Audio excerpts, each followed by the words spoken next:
That would be my absolute worst scenario. And knowing that that is on the table, it keeps me up at night. Well, it looks like Haaland's going to stay, according to Borussia Dortmund, who are saying, like, look, our finances are okay. We're not desperate to sell, so we're just going to keep him if no one meets our demands.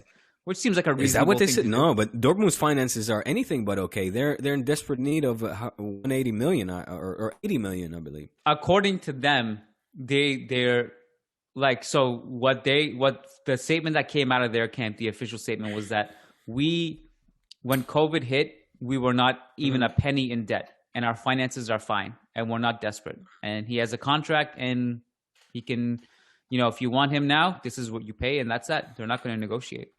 Basically, what they did to you and Dembele, they were like, hey, he's going to cost $3 million. Right. No, sorry, $300 million bajillion dollars, and take it or leave it. And Bartomeu was like, oh, here's my money. Here's my money. Yeah, that's what happened there. Well, listen, I mean, that whole notion, I don't know if you've been talking about this, seeing as you are a tacticas kind of guy. You don't like to talk referees, fantasy signings, etc. Hate it. By the way, but the list of things that I was pointed out also that I just forgot about, of things that I could have brought up that went against us in Clasico, they're on Twitter, but I just didn't bring them up. What? Yeah. Oh, hey. On that note, so you're making a reference to our post-classical pod. I wanted to give you a shout-out for your intro as well, and I wanted to do it in person, and I wanted to big you up for the balloon that, like... Did you notice that in the moment? In the moment, so sometimes, I don't know if sometimes I have stuff like dust fly by or a bug, and I'm like... You thought the balloon was dust? I did. I was because it kind of like I saw it like from my peripheral vision, and then I looked up and it was already gone. I was like, "Wait, was that like a balloon?" And you were on a monologue, you were on a riff, and I didn't want to interrupt. Going, was that a balloon? Because I thought I was gonna kill it.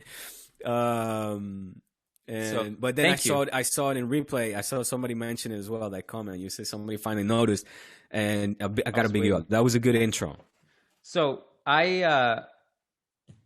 What were we on? I wanted to lay something to you. Okay.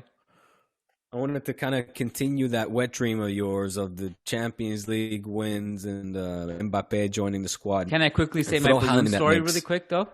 Oh, yes, go. Because I was waiting for someone to notice, and finally someone did. And if anyone wants to go see it, we posted it on YouTube. I mean, you can, on patreon.com/TruthTacticas, you can literally, we posted it there.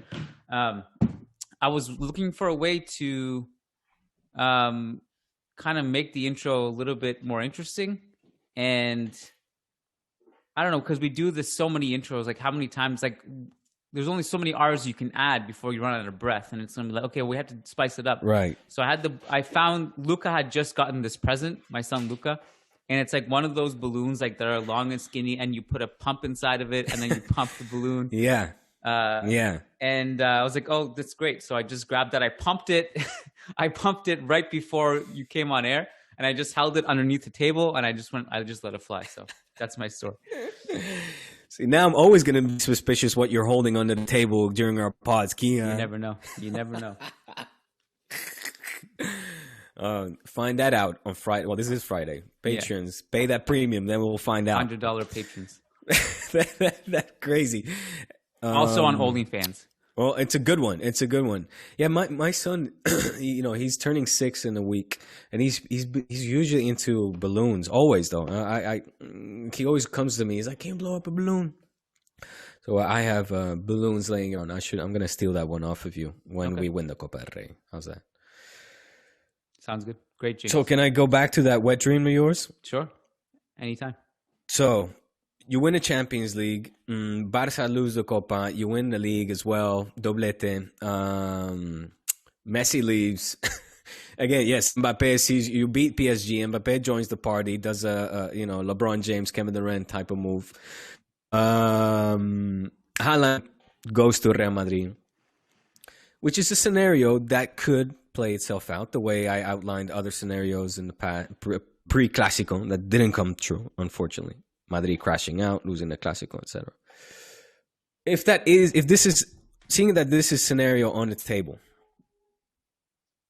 because here in Spain it's being talked about as a real possibility. I'm referring to Mbappe and Haaland coming both at the same time.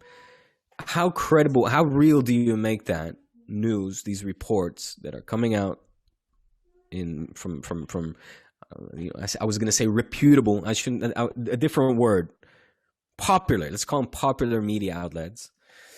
How credible are these reports to you, and what do you make if that scenario plays out? Do you see it as factible, as feasible?